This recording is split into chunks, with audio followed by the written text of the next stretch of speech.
سلام دوستان عزیز، ما فعلا قرار داریم در شهر تولوز. ما چیز از سلوچن خبر شدیم که امروز چمپیوناتی فرانسه آید به گشتی یونان رومی یا یونان رومی بوده. با یک خوشبختی در اینجا که یکی از بچهای تاجیک ما در اینجا برآمد میکرد و انشالله ما میریم زل و ببینیم که کوچی نتیجه داده است و انشالله شما در جریان میمونیم. این اینجا در زل شهر تولوز ده چه المپی و نگفتن همون دوستان عزیز 2024 المپیاد در شهر پاریژ فرانسه میگذره.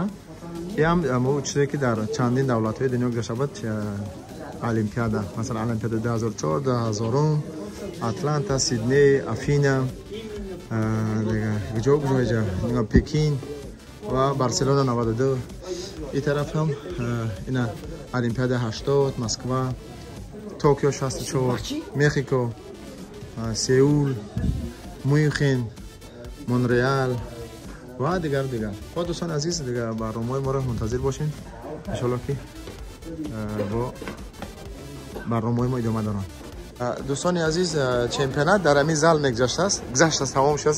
افسوس که ما کمک دیر کردیم. اینجا ببینید دوستان و ان شاء الله سرمونی نگرجدنی ببینیم که یا دایره کردیم یا نکردیم، توکل به خدا نمیدونم. ولی یک بار ببینید دوستان شما این زل خیلی مردم هم جمع شده است، خیلی مردم هم آمده است و متاسفانه ما دیر کردیم. سرمونی نگرجدنی رفته است، مدال برنجی و مدال نقره و مدال طلا این جای اول گرفت. این نماینده شهر استراسبورگ بود، چمپیون د فرانس، یعنی چمپیون فرانسه شد. این وزن سبکان ازی با بچهای تاجیک در وزن 52 بده، ازی وزن 52 میگویم. سلام دوباره دوستان عزیز، میخوام درباره قهرمان فرانسه که از تاجیکستان شده است بهر شما کمی هم باشد معلومات بدهم.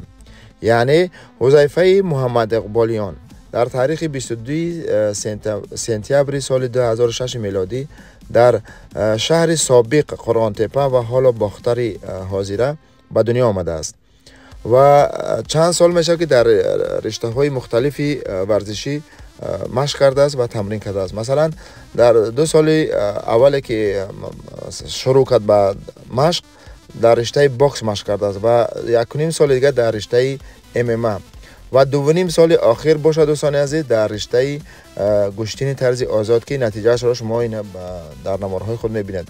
و متاسفانه چنانچه گفتیم ما خیلی هم از این برنامه دیر کردیم، نوبخت رسیدیم و چندین نوارها داریم. از خودی مثلا تلفن شخصی حذیفه گرفتیم و دوستان عزیز فعلا حذیفه 17 ساله است و در ماه سپتامبر باشد 18 ساله می شود و در یکی از باشگاه ها یا که از یکی از زل های با نفوذ فرانسه مشق یا تمرین میکند و در برابر مشق کردن لیسه میخواند، در لیسه هم درس میخواند و در برابر لیسه هم درس خواندن باز در رشته مکانیک یا چی میگیم خدمت استای ماشین نصیب باشه سال آینده دیپلم خود را میگیرد. این هم بود کمی معلومات درباره قهرمانی فرانسه. دوستان عزیز بریم با هم یک جای تماشا کنیم جریان مسابقه و جریان جایزه اسپاری را که در شهر تولوز فرانسه این قهرمانی گذشت.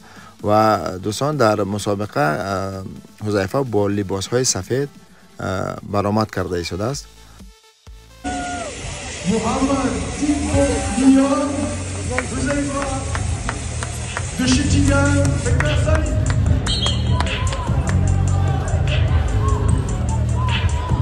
allez du bruit pour les humains, du bruit.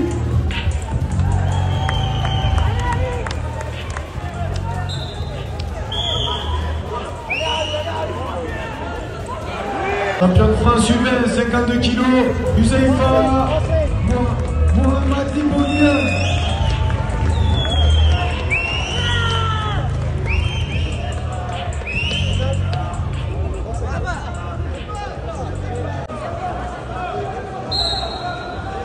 Allez, Huz! Voilà, ça y est, voilà. Voilà, Huz!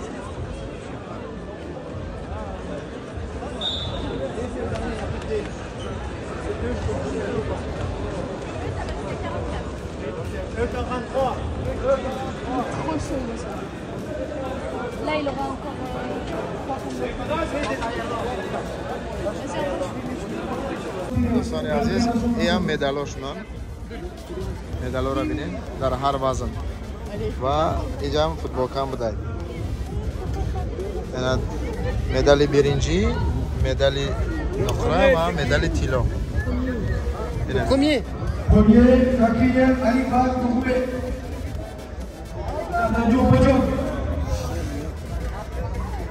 دوستان عزیز یکی از مدال‌های طلا انشالله نصیبی یک برادر تاجیکی ما و شما هستیم و نگفتن هم دوستان خیلی ما رو گفتن گپا دیر گفتن اصلا ما فراموش کردیم که همو پرچم هم می‌وردیم خطی یک دستگل دوستان عزیز این بچه تاجیکی خمان نوازنی 52 کیلو ضعیف عمله چمپیونی فرانسه شد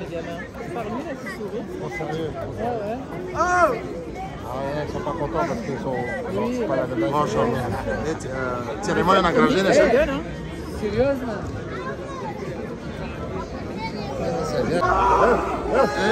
ماشاءالله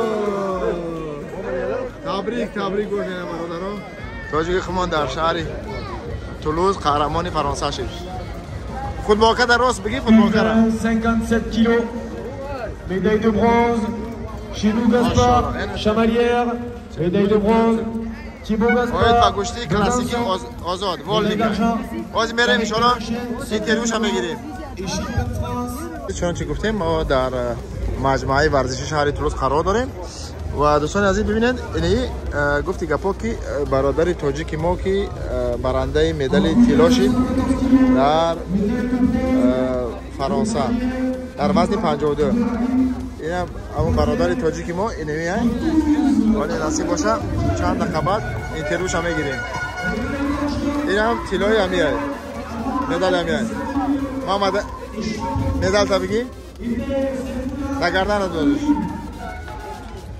اینه ماشاءالله یا بارگه تبریک باشه براتشکن سلامت باشید حالا انشالله او برتر برین اجای به آوازی باید گم میزنیم یا دوستان بینین این طرف هم هنوز هم رفته است سریمونی سلام دوستان عزیز ما چمپیونی فرانسه را امروز با خود داریم انشالله دوستان عزیز من میخوام که شما را همون بچه که چمپیون شد در فرانسه با شما معرفی کنم یکی از برادرای ما و شما تاجیکی ما و شما در فرانسه کی جان خطا نوم فامیلا تا بگو نوم حذیفه محمد اقبالیان من چمپیون فرانسه امروز شدم در وزن چند در وزن 52 کیلو بسیار خوب در مثلا در وزن 52 کیلو چند تا رقیب داشتی که چند تا 6 تا بودیم همگی یکی من قدی 4 تا دو تگشت آزاد بودی قدی 4 تاش گرفتی بسیار خوب این مدال طلایی گفتی که پا چی فرانسه آیا چمپیونات فرانسه این گوشتی چه خیلی بود گفتی گوشتی کلاسیکی والنی بوده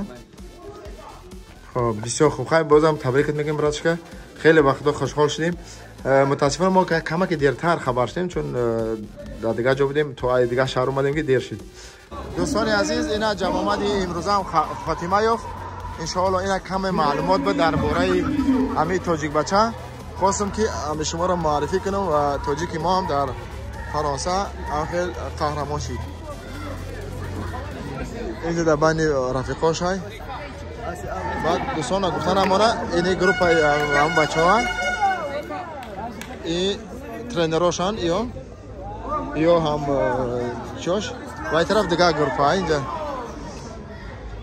چمپیون هم دیگه چی هم دیگه شهر و آنها گفتن امانه دوستان عزیز اینجا رسیدیم به فرجام برنامه کامل معلومات درباره یکی از قهرمان های تاجیکی ما و شما در فرانسه 2024 باید با گوشتی کلاسیکی به حساب والنیکی یا که طرز آزاد این هم همو کماندشون تیمی همو بچه های تاجیکی خمان خب دوستان از این طرف هم بینین حالا هنوز هم رفته ایسا هست وزنهای مثلا وزنهای سنگین دیگه دوستان عزیز ما هم دیگه وقت نداریم میریم دیگه طرف دیگه این یک معلومات بود درباره یکی از چمپیونات های فرانسه اوید به چی میگن گوشتن طرز آزاد و این هم این جای گفتی گپا که در امی زل شد امی چمپیونات. خب دیگه باقیش ما رو به خدای پاک منان میسپارم تا برنامه بعدی. خداوند یار و مددگار همه ما و شما باشد. بدرود.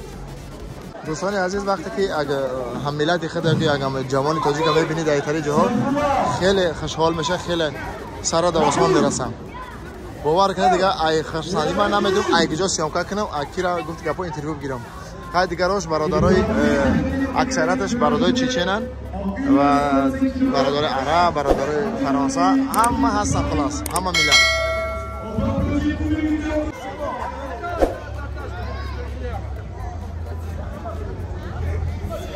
یک چیز دیگه یادم زد، چی آرزو داری؟ میخوام چمپیون دنیا شم. بلندتر قبضه کی بشم؟ میخوام چمپیون دنیا شم و بایرق تاجیکستان یکی به بالا بارم. دمش ماشاءالله ان شاء الله میشه و همین نیتی خوب نیمی دولت میگن نیتی نیک بهترین. خدا من امروز چمپیون فرانسه شدم و این غلبم را به تاجیکستان ببخشم و آرزو دارم که ملت تاجیکستان و بایرق من را بایرق تاجیکستان را تاجیکستان را به بالا بردارم و این غلبم را به ملت تاجیکستان ببخشم. بسیار خوب، ماشاءالله. زنده باشی برادر. خداوند گفتی گپا که همیشه پیروزت بگردونه، همیشه تا سرت بلند و بایرق تاجیکستان در تمام گفتی گپا جهان پرچمش افروخته کنی و برداری. ان شاء الله. دیگه موفقیت به تو برادر عزیز.